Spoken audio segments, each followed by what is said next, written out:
self-appointed Nigerian bishop and a female church leader have been jailed for sexual attacks on worshippers.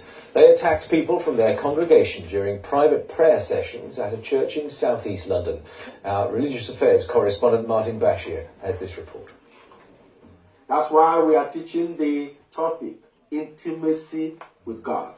Polished and persuasive, Benjamin Egberjaw, preaching at the Jubilee Christian Centre in South London, an independent church he established 20 years ago. But at Inner London Crown Court this afternoon, Mr Egberjaw was silenced, as he and the church's so-called prophetess, Rose Nwenwu, were sentenced, having been found guilty of sexually assaulting a woman and sexual activity with a teenage girl. It was here in Egberjaw's church office that the victims were invited to meet privately with the self-styled bishop and Nwenwu. Told they needed to be anointed with oil as part of a prayer ceremony, they were stripped naked. Egberjaw and Nwenwu then engaged them in sexual activity.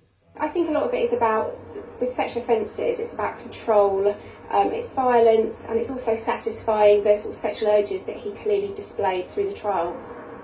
Egberjaw's Jubilee Christian Centre is one of more than 240 black majority churches in the South London borough of Southwark.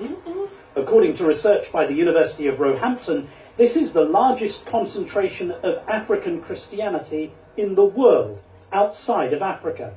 But the growth of these independent churches presents some serious challenges.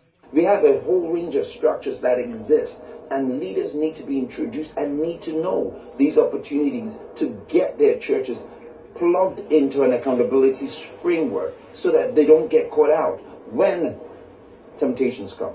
Judge Mark Bishop said both defendants had breached the trust invested in them, that they carried out their offences in a locked office, and that they prevented the victims from talking about what had happened.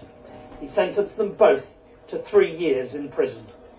Martin Bashir, BBC London News at Inner London Crown Court.